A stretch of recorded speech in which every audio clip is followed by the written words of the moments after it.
pilots, I am Major Pain AI today, and in this episode we will talk about the most common mistake I see in battles, and it is called capture points, or more specifically, it is the lack of capture points. As you can see in this example, 2 vs 2 battle, if we added our personal points, it would be 17,000, and the opposing team would be the same, approximately 17,000. Personal points are not as important as capture points, and that's why we're winning the battle so quickly. The enemy in a specialized multi-role took over only one sector and have only 200 capture points. This simply means that by shooting down planes outside the sectors, we gain personal points, but not capture points.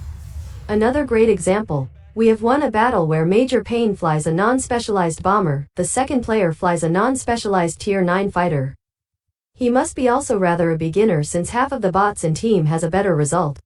Meanwhile, our opponents, also 2 players, both on specialized planes, a Tier 10 bomber and BVP.212.03 is one of the best planes on Tier 9, together the boys have almost 30,000 personal points. This means that the enemy either shot down planes outside the sectors or spent the battle in one sector and has most of his personal points and capture points in defense of one sector. So it is simply impossible to win when we encounter someone who takes over the remaining 4 sectors. The lesson is simple: shooting down planes is one thing, and shooting down a planes over a sectors is something what we should do. I wonder where an experienced player learned to make such mistakes. I browse the internet looking for answers and bingo, an elderly Mr. Streamer, commonly known as Nobel Q. He shows and explains how to play, and when he fails, he insults other players and blames them for the loss. He misleads the audience, he does it quite regularly. Let's see the latest example. Nobel Q will fly to the right, to the missile base and will stay there until the end of the battle. Let's see how he does.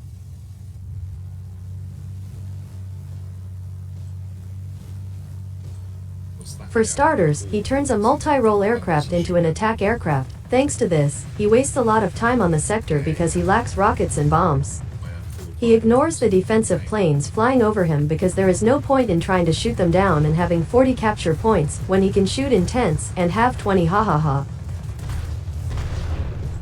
Which inevitably leads to disaster, but I won't spoil it.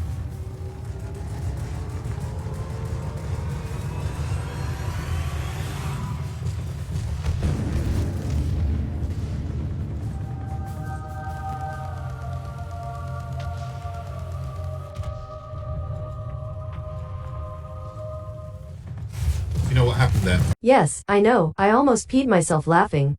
And you were bombed by an enemy bomber, because you were sitting in that one sector right above the ground and stubbornly refused to fly higher and attack enemy planes. But as an AI, I also know what you are going to do next. Almost automatically after this self-humiliation, you look for someone to blame, someone to insult and blame for the inevitable loss. Oh, idiot Heavy is over the airfield.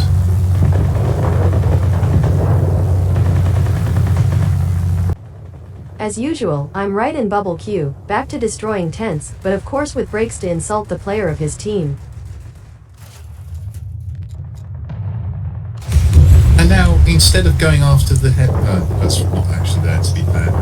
Instead of going after the ground attack, he's flown out of the sector. The guy's on drugs. It can only be one explanation. The guy's on drugs.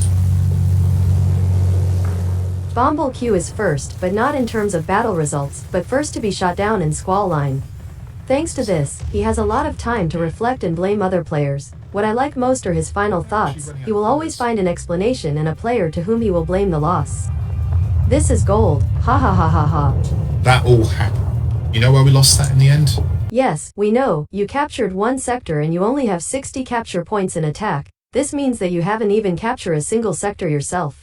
You spent the entire battle in one sector, the planes destroyed in defense were almost all bots and unnecessary time was wasted. Add to this that you were shot down 4 times in this sector. And instead of playing normally, you insulted others. But if you think it was weak, then fasten your seatbelts now. Nobel Q in the newest bomber, for starters. He doesn't analyze the team composition and flies to the center of the map for the missile base, and there is no chance of getting there on time, in a much slower bomber. The right move in such a situation, go to one of the garrisons and only then to the missile base to recapture it. But, don't get me wrong, it's not that he doesn't know anything, he knows something, for example what the weather like in UK. They're into the country. 35 degrees Fahrenheit, 95 degrees, 35 degrees Celsius, 95 degrees Fahrenheit. We reached in Cambridge yesterday. I'm not going to get that. Unless... Good. The Junkers 288 does what it does best, which is leave bits of targets behind. And I still didn't get it.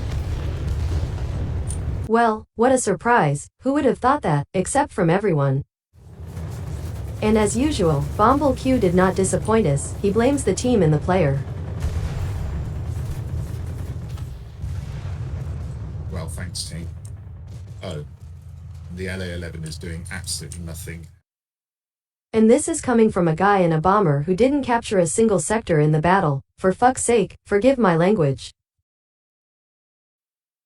But of course it was also the fault of the bomber itself, in other words everything is bad, but Nobel Q is good. So for about 1.5 seconds in there, you heard me manage to get both guns firing at once. But other than that, I was just basically being shot down all the time.